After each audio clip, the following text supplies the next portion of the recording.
Hello, I'm Foster, and welcome to Can We Talk About That, the local podcast where we break down what gender-based violence is and how it shows up in our everyday lives. So I have brought back some guests to offer some more Reddit reactions, some real-life examples, and just talk about if it is gender-based violence and what that looks like and how it can show up. So to start, maybe I'll just go around our little circle here and get you to introduce yourself. Yeah, so I'm Brooke McCoy. I'm the child and youth worker here at Ingamo Homes.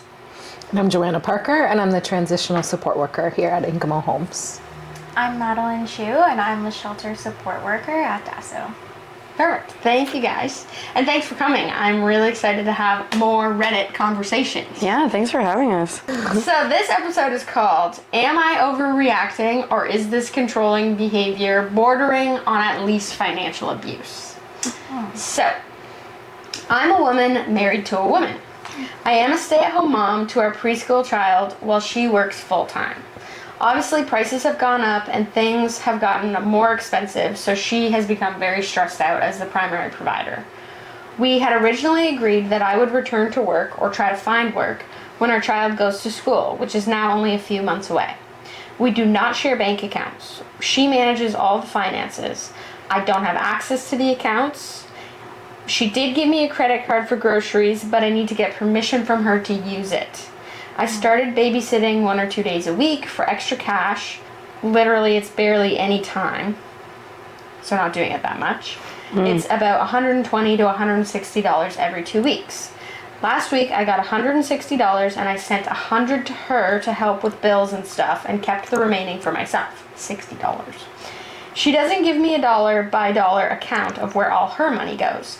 I know she goes out for drinks with friends, buys stuff for her hobbies, gets haircuts for herself when she wants, etc. But she's demanding every dollar from me, and then I'm left groveling for change if I want to do anything either for me or with our child. The fact that she doesn't even see this behavior as controlling is a red flag, right? So what's our first thoughts? My first thought was when you said, am I overreacting? And I feel like if you have to start the thing saying, am I overreacting? There must be an issue. Right. I mean, there's very little context to that situation. Yeah. What got us to this point, I don't know. But I think there definitely needs to be some conversation between the two of them about what that could look like so that the other person isn't feeling like they have to grovel. Yeah.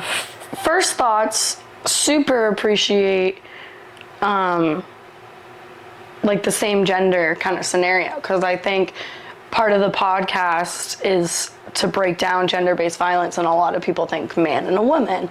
So I really appreciate this kind of perspective. The other thing I wanted to say is I think like whether it's like for sure intentional financial abuse control or not, I think that there's definitely things that can escalate or spark from this. You know, I'm hearing the person who wrote this prompt being like, she gets to go out for drinks and do her hair and I have to give her every cent. And like, yes, I understand that that person is making their own money, therefore they probably are like, well, I make the money, I can do what I want with it. That's going to create some friction, some tension, and that could just escalate to something more. That's just kind of what pops into my head. I think when one partner is working and then one decides to stay home, that's totally fine. But there definitely needs to be more conversation around what that's going to look like. Because now it does seem like there's a power dynamic there. Right. And I think the piece of needing to ask permission to buy something, that sounds controlling. For sure. To buy groceries. Yeah. So Right. it's not even like something for fun. Like it's an essential thing that you need to spend money on. And I do understand the other partner probably thinking like, well, I'm working, I'm making the money. Yeah. But at the same time, you also agreed to this arrangement, Right. right? So there needs to be some give. Yeah. Yeah, I feel like there should be transparency around their finances if they're sharing 100%. them.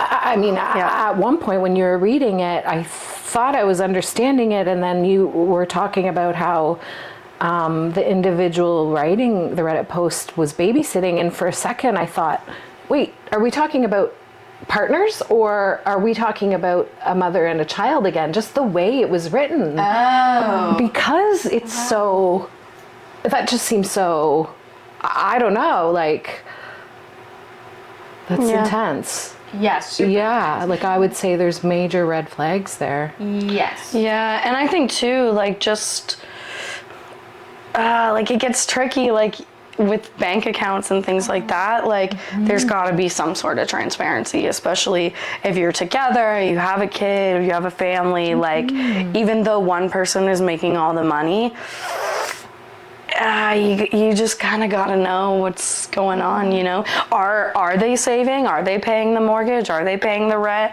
Or are they spending all their money on drinks with friends and hair, you know? What, like, oh yeah, that just makes me worried.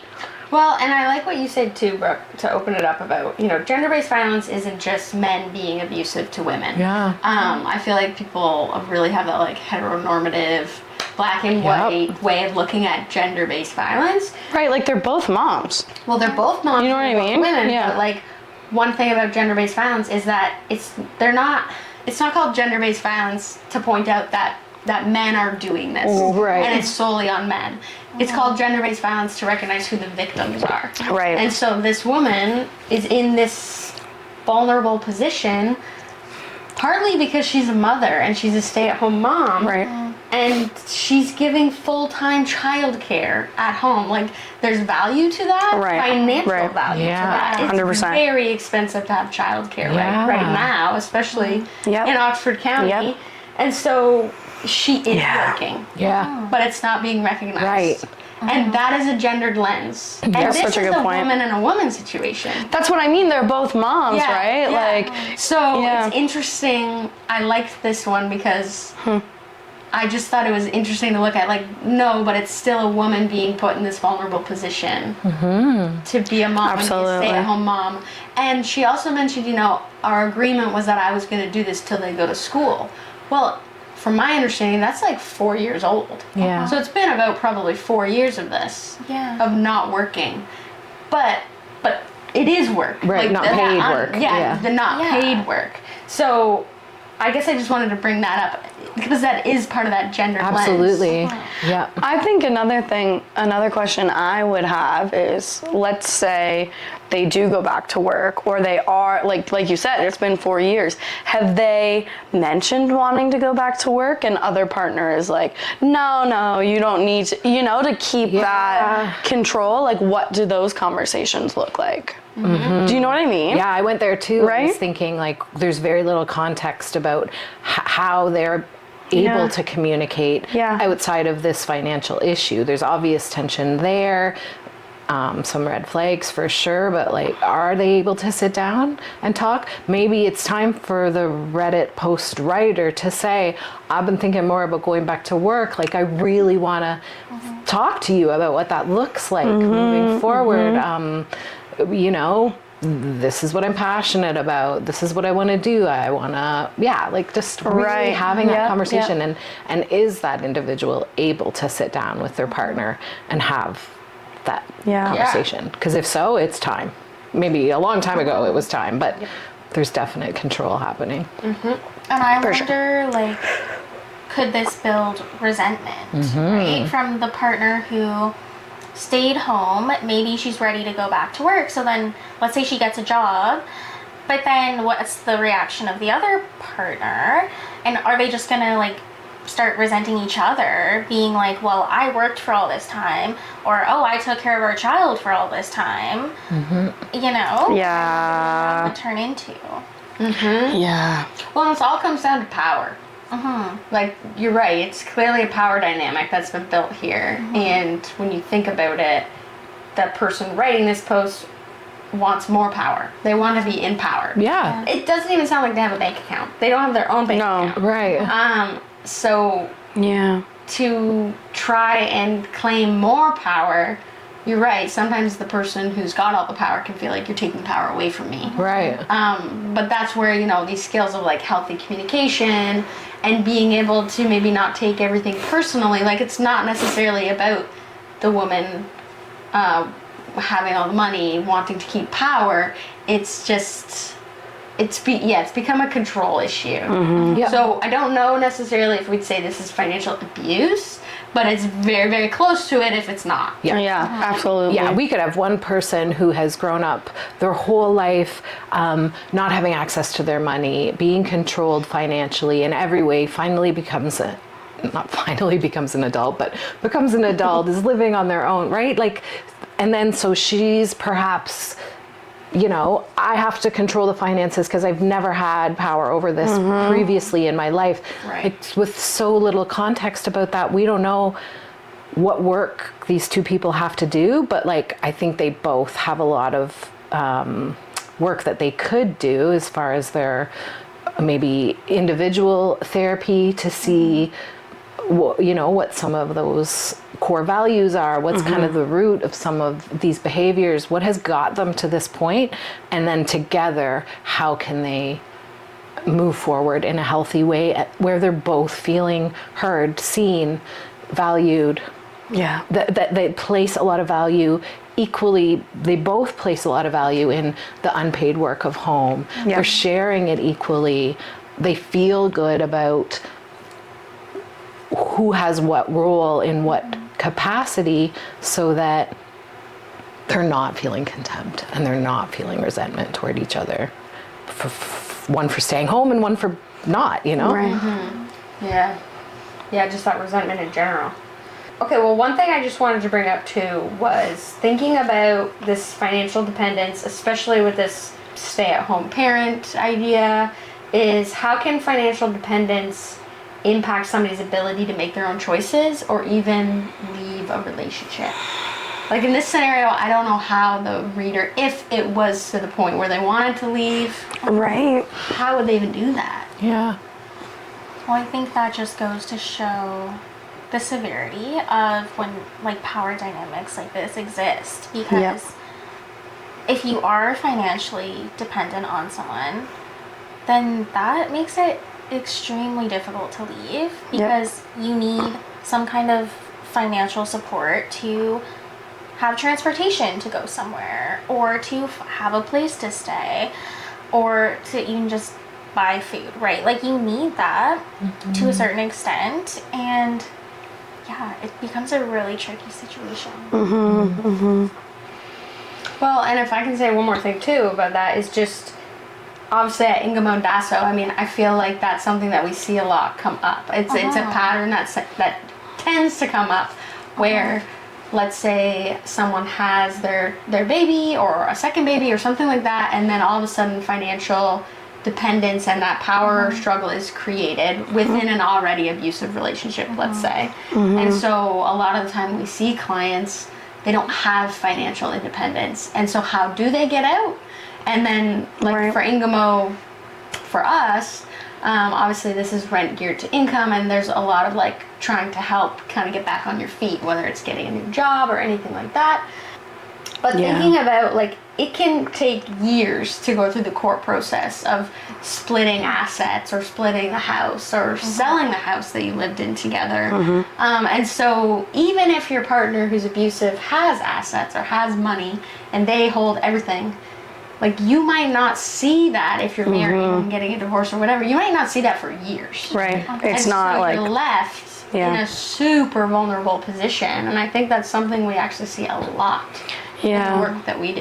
And I think especially having a kiddo, you know, that plays a whole nother role, right? You know, what if they want to put them in a school that costs money, or, oh, I can't, if I leave, I'm not going to have, you know, money to buy them clothes or put them in extracurriculars. But if I stay, they're going to have a better life or whatever. You know what I mean? But then they're also getting taught, oh, this is what relationships are like. Right. Yep. Right. Yeesh, Right. You know? Yep. Yeah, it's tricky. Yeah, the financial abuse definitely makes it a lot harder. to leave. And even when people do leave, like, it's harder to adjust, right? When you're always asking for money or asking permission to go do groceries, like, your independence and your ability to choose is dramatically, like, taken back. So you're almost like relearning those pieces. Yeah. Yeah, that's a good way to put it. Yeah. Well, and I feel like this is a new term that I feel like I heard someone say and it stuck with me, is this idea of, like, you know, people have ideas of gender-based violence as just being physical violence, but financial abuse is violence in a different way. Yeah. And someone named it as financial strangulation, like they felt that they were being financially strangled. Yeah. And I was like, wow, what a way to put that, because that's exactly what's happening. Right. I don't know if necessarily this situation is that, but just that idea of financial abuse. Right, Naming everything's really tight. Yes. You gotta be real, yeah. You're like narrowing all of their resources. I actually really like that term. Me I've never heard that too. Me either. And I just heard it and I was like, oh, that's sticking with me. Yeah. Because it's such a good way to name it. It is violence. Yeah. It's just not the typical way that we view violence. Totally. Yep. So yeah, I liked this example. I thought there was a lot to talk about here. Yeah. So any final thoughts about this one, or maybe words you want to say if someone was in a similar situation? I would say reach out to the community, supports, the shelters, second stage. All of these pieces are in place to support situations If you don't, like this. Yeah, if you don't have a bank account or a debit card or anything like that, maybe look into opening one, especially if you're thinking or leaning towards leaving at any point. Make sure you're kind of set up for that stuff. One thing I was thinking to say as a suggestion was, I mean, I always put in the episode the DASO crisis line, but I think she ended with saying, like, is this a red flag? Am I crazy? Am I overreacting? Right. But, like, you can call the DASO crisis line. It might be Madeline who picks up the phone and ask, is this abuse? Am I crazy? And they can kind of walk it through with you. You don't have to leave. You don't have to go to the shelter. You can literally just call and ask. Right. Yep. And get someone, as opposed to, you know, random people on Reddit replying back. Absolutely. Cool. Okay, well, thank you for coming on Thanks. and giving us your reaction to this story. Thank you so much for listening to this episode of Can We Talk About That? I absolutely love hosting these Reddit reaction episodes, as I just think that they help bring in some practical case studies that we can kind of unpack together as a group, and I can get different perspectives all at the same time for one story. If anything in this conversation brought something up for you, or if you need help or just someone to talk to, you can reach out to the DASO crisis phone line at 1-800-265-1938. It is a free 24/7 phone line and it's confidential. I know that sometimes these episodes can bring up a lot of really hard topics, and we just want to make sure that you know that you can call at any time, even if it's just to ask, is what I'm going through abusive? Is what I'm going through, you know, a bigger deal than what I'm thinking it is? Listen to your gut and call if you need to. We'll be back with more conversations that help to break down gender-based violence and what we can do about it in our local community. Thank you so much for listening.